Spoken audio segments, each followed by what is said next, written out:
우리에게 주신 말씀에 근거하여 2024년 우리의 눈을 열어 주소서라는 제목으로 하나님의 은혜를 함께 나누고자 합니다. 지난 한 해를 돌이켜보면 모든 것이 하나님의 은혜였음을 고백하지 않을 수 없습니다.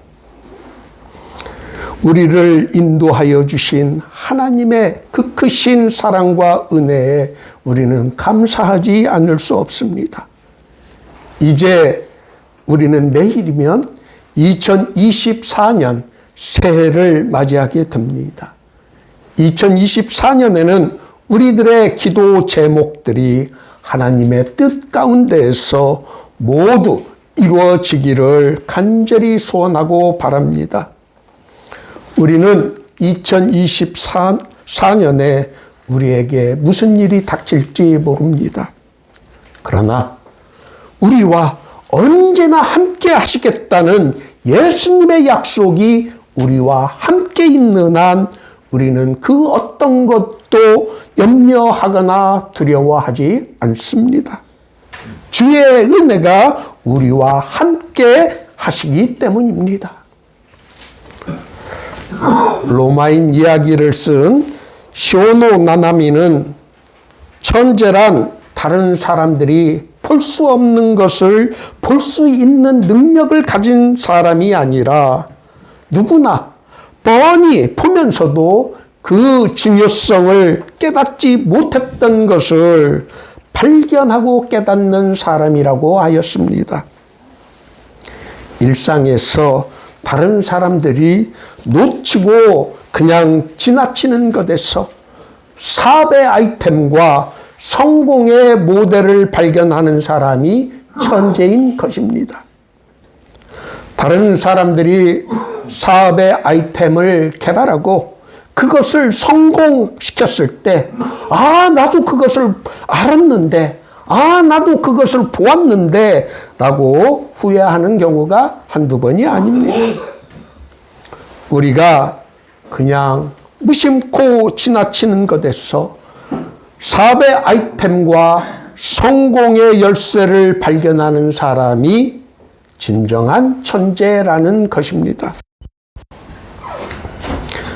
경영학에서는 이를 기업가 정신이라고 부릅니다. 저는 모두의 교회에 속한 여러분 모두가 하나님이 주시는 지혜와 명철로 기업가 정신을 가질 수 있기를 늘 기도합니다. 우리는 지혜, 창의성이 중요해진 시대를 살아가고 있습니다.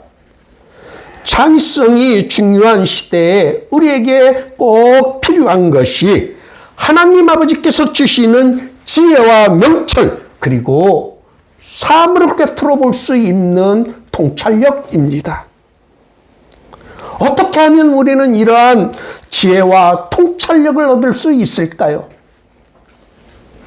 오늘 본문 말씀이 그 비법을 우리들에게 잘 가르쳐 줍니다. 하나님께서 우리에게 지혜의 눈을 열어주실 때 우리는 놀라운 것을 발견할 수 있습니다. 눈에는 여러 종류가 있습니다. 육신의 눈인 육안, 지혜의 눈인 해암, 그리고 영적인 것을 볼 수 있는 영안이 있습니다.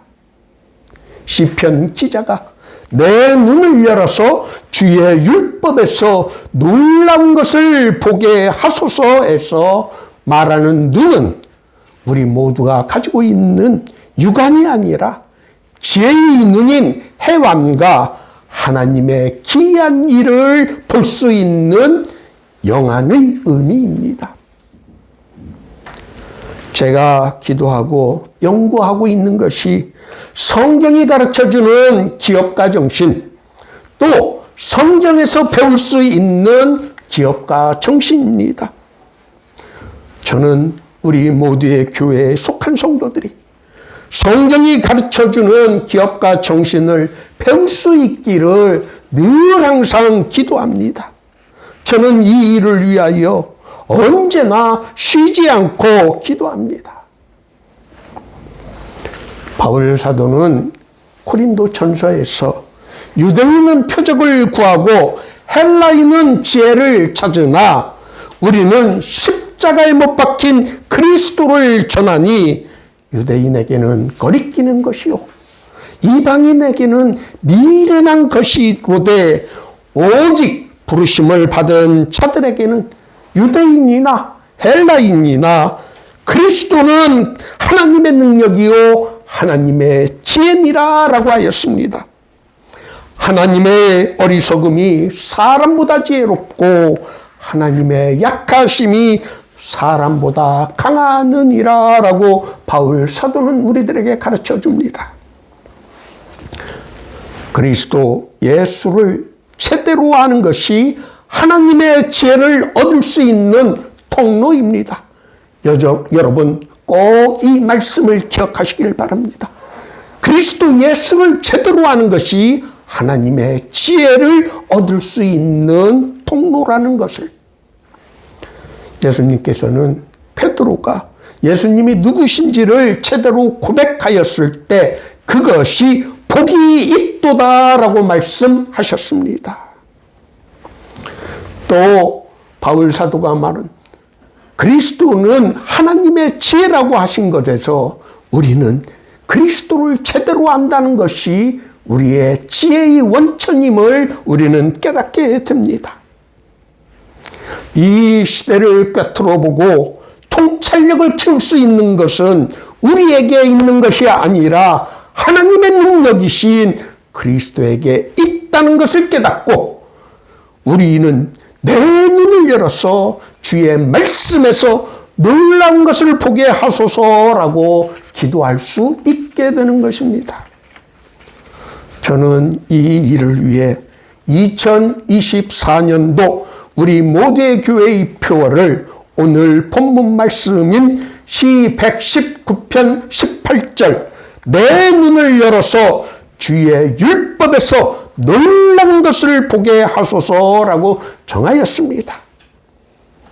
2024년에는 우리가 하나님의 말씀인 성경에서 하나님의 놀라운 것들을 볼 수 있기를 바랍니다. 오늘은 2024년도 모두의 교회를 섬기고 봉사할 집사를 임명합니다. 세상에서 받는 지위와는 비교할 수 없는 중요하고 영광되고 복된 것이 교회에서의 직분임을 여러분 잊지 마시기 바랍니다. 세상 사람들은 교회에서 집사라는 직분을 받는 것을 대수롭지 않는 것으로 여길지 몰라도 교회의 집사라는 직분은 세상의 그 어느 지위나 직분과는 비교할 수 없는 영광되고 복된 것으로 긍지와 명예를 느낄 수 있는 것입니다. 교회는 구원의 통로이며 하나님께 복을 받을 수 있는 유일한 통로입니다. 하나님께서 자신이 사랑한 하나밖에 없는 아들 예수 그리스도를 우리에게 주심으로 세워진 것이 바로 교회이기 때문입니다. 예수님이 누구신지를 고백하는 신앙을 바탕으로 세워진 것이 바로 교회입니다. 하나님의 모든 관심사는 교회에 있습니다. 왜? 교회가 자신이 사랑하는 아들 예수 그리스도를 십자가에서 죽임으로 세운 기관이기 때문입니다. 그래서 우리는 교회에서의 직분을 받는 것을 정말 가문의 영광으로 여겨야 합니다. 집사의 직분을 소홀히 여겨서는 안 됩니다. 하나님께서 자신이 가장 사랑하는 외아들을 우리에게 내어주심으로 세운 것이 교회이기 때문입니다. 교회는 또 그리스도 예수의 몸이라고 하였습니다. 하나님은 자신의 아들 예수 그리스도의 몸인 교회에 충성하는 사람에게 나 몰라라 하지 않고 늘 항상 약속된 복을 내려주십니다. 오늘 모두의 교회에서 집사 직분을 받는 분들과 지혜의 눈과 영적인 눈으로 하나님의 말씀인 성경에서 놀라운 것을 볼 수 있기를 예수님의 이름으로 축원합니다.